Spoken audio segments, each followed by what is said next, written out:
What is the customer experience CX strategy for the U.S. Department of Veterans Affairs? How has VA increased its trust index? And what is VA doing to enhance its employee experience? I'll explore these questions and so much more with our very special guest, John Boerstler, Chief Veterans Experience Officer within the U.S. Department of Veterans Affairs. So, John, could you tell us more about your responsibilities and duties as VA's Chief Experience Officer? Maybe perhaps highlight the portfolio under your charge, and what's a week in the life of the Chief Experience Officer at VA? I wish it was that. I would write a book about that, but it changes every week. So I couldn't tell you. But in terms of what we cover down on, I mean, we took veterans experience literally touches everything, as you can imagine. So, but specifically in terms of org structure, we have different functions within the Veterans Experience Office that serves the whole of VA. So we're kind of not only is customer experience a new phenomenon as I'm in the federal government, as I mentioned earlier, but we as an office within VA, we're kind of different. We are actually 100% reimbursable, meaning that we work for the Veterans Health Administration, the Veterans Benefits Administration, the National Cemetery Administration, almost like as a consulting firm where they reimburse us for our services. So we have to, we have to do great work.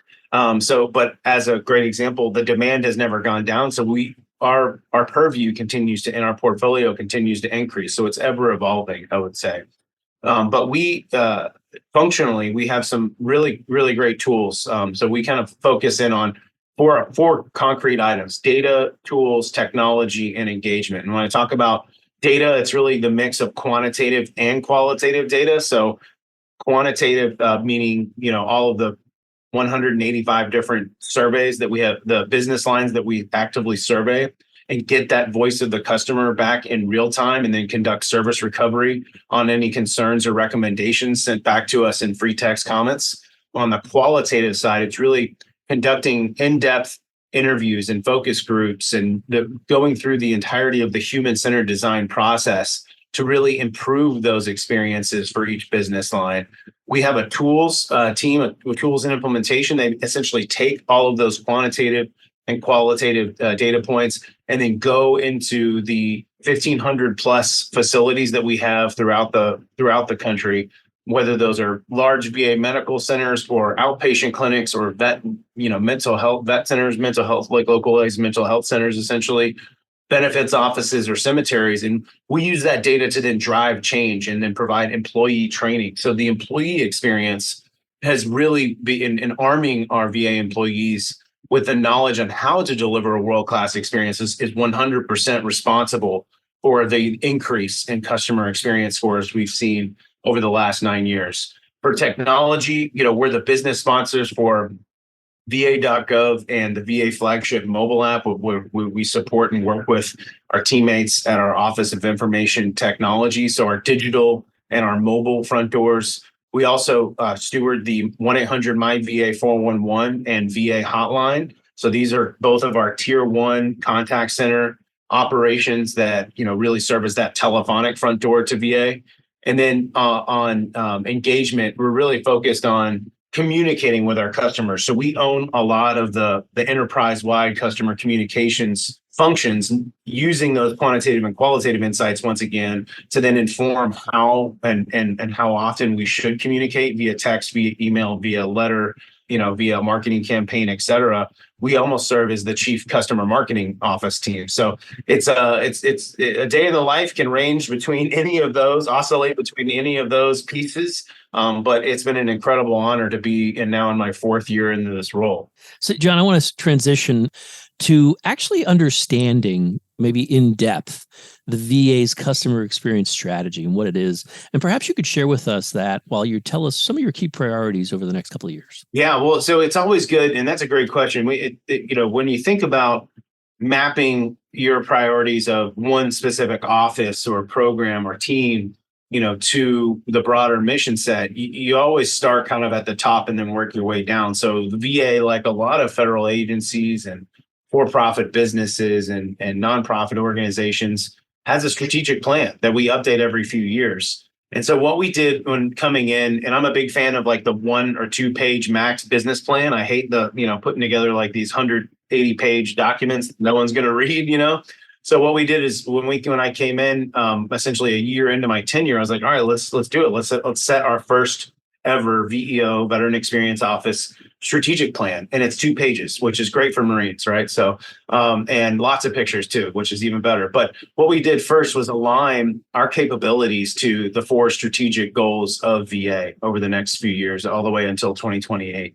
And then we kind of thought more about if we had 3 strategic focus areas for the next 2 years, what would those be? And we've specifically angled to only 2 years, only 2 pages, because of it's hard to really kind of develop that kind of long-term strategy when things change so dynamically in our world. So the first priority is really bring new veterans to VA. If we're thinking about maybe fixing VA's customer acquisition funnel and improving that experience so that we are attracting the other 50% of veterans that don't access VA for benefits and care. The second strategic focus area is really focused around helping veterans trust and thrive at VA. So that means really doubling down on our existing customer population and arming the staff and employees of the department to better serve those individuals and their families, given the tools and data and access that we provide. And then finally, the third focus area is really just about expanding access to VA. And making sure that we're doing everything we can to speak to veterans and their families in as many channels that are available to us, and noting that trust is always our North Star in everything we do. So, John, you had alluded to this a couple of times that in 2000, and I think it was in 2016, VA instituted the Trust Index, comprising 3 major domains. I think you mentioned a couple of them. I would hope you could dig a little deeper into what this index is, and how did VA come up with those core principles which you've mentioned: trust, ease, effectiveness, emotion, and how do they interact, so to speak, to kind of impact the overall trust quotient for the department? Yeah, no, that's a great question. So when as we defined kind of how we, customer experience earlier, and thinking a little bit more specifically, when I think of ease, effectiveness, and emotion, but going back to ease first, was it easy for me to park at the facility? Was it easy for me to navigate to the clinic or to the benefits office or to the section of the cemetery that I'm trying to access? Effectiveness, do I understand what my provider or my benefits specialist or somebody in my home loan guarantee program is telling me about the benefits and care that I am seeking? And emotion, do I feel respected in that encounter or those series of encounters? And trust, do I trust VA to continue to deliver the benefits and care that I am eligible for? So we use all of those measurements to then better inform how we deliver a world-class experience. And as I kind of alluded to earlier, we borrowed from the private sector to come from those of us who came out from outside of VA into VA, really thinking about how can we apply these different measurement tools to the public sector and to a federal agency, but also not reinvent the wheel. And so we benchmarked ourselves with a number of different private sector companies like LL Bean, Verizon, CVS Health, a lot of organizations that are known for a great customer experience, and like thinking about how we've deployed these similar measurement tools using Forrester's Guide, using Gartner's Guide, et cetera, and really thinking, coming out on the other side of these benchmarking sessions with a renewed faith that we are not only headed in the right direction, but in some ways we're outpacing the private sector, especially when we think of healthcare.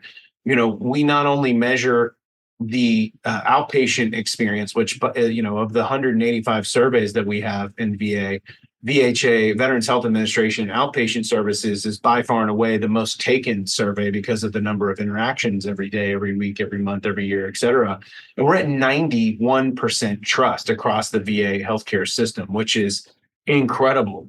But when we think about the hospitals, the nonprofit and other public and private hospitals on our left and our right in communities throughout the country, how do we benchmark with them? Well, luckily, the Centers for Medicaid and Medicare put out different benchmarking surveys that can help us do just that. And last year, we published some data that actually showed approximately 70% of VA healthcare systems scored a 4 or a 5 in the CMS patient experience ratings compared to approximately 40% of the private, nonprofit, or other public sector healthcare systems, which is pretty incredible when you think about it and you think about how far VA has really come and how far we still need to go. But it's really, really motivating to see us, and especially the healthcare system, being benchmarked in that way. So they say, John, as you probably well know, you really can't have a world-class customer experience without a world-class employee experience. I'd like to shift gears a little bit and talk about what VA is doing to enhance its employees' experience, the EX, and how do you measure this, and what can you tell us about what's going on in this area?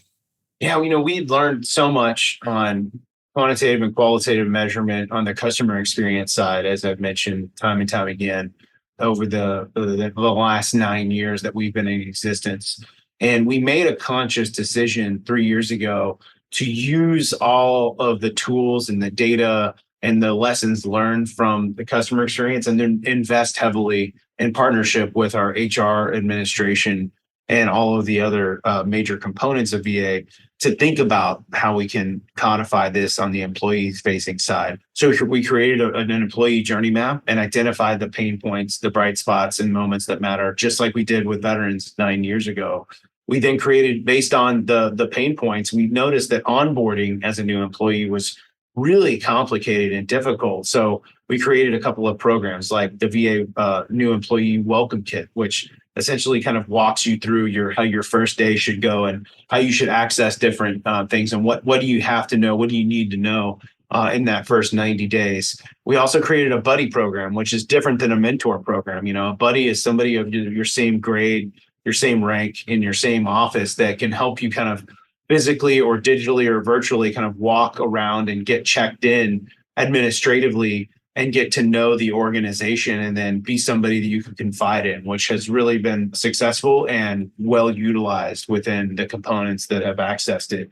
And then, of course, the last piece I'll mention is our really complex way that we measure customer experience is a program called V-Signals, which is short for Veteran Signals, and millions of insights, 185 different business lines being surveyed. We then took the V-Signals model and then created E-Signals or employee signals. And now we do, instead of one all employee survey once a year, it's like almost like your annual checkup. We now have pulse surveys throughout the year so that we can then send and share those insights with department managers or supervisors so that they can then use those insights to drive process improvement and improve the employee experience in their section. I want to pick up on the term personalize because I really think that's fascinating. Yeah, I was wondering, how can personalizing the customer experience help VA with customer acquisition and retention, most importantly, especially, John, when you think of what you said earlier about the trust gap between generations?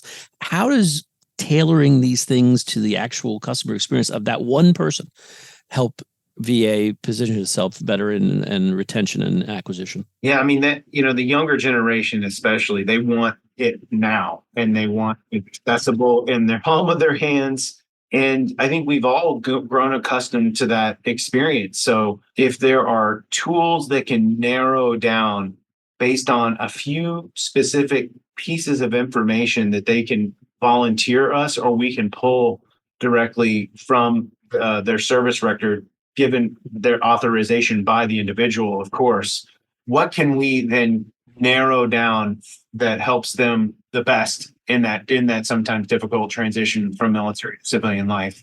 So you're not seeing, based on the prioritization that they tell us about their own journey, they're not going to see as much of all the other resources that are available, because if they want to zero in and go and get their degree, for example, and use their VA education benefits, their GI Bill benefits, well, let's prioritize that and help you unpack, protect your time, enough time to unpack how to go through this experience so that you're successful in attaining that. And then your secondary and your tertiary objectives or priorities, we can revisit that by sending you pushes along that journey to say, hey, did you remember that you needed to file a disability compensation claim? Hey, by the way, you're eligible for free VA healthcare based on what we know about you that you've offered up to us, or you've given us permission to access. Here's how to click here to apply for VA healthcare. Here's how to file a claim or to work with a veteran service organization to take advantage of these programs. So there's a lot of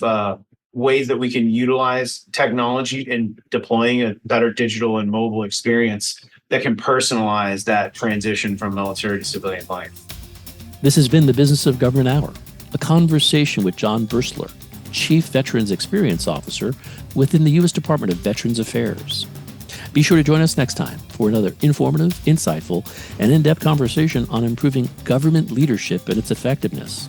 Until then, subscribe, download, and listen to the entire interview at iTunes, Spotify, Audible, or on your favorite podcast app, and as always at businessofgovernment.org.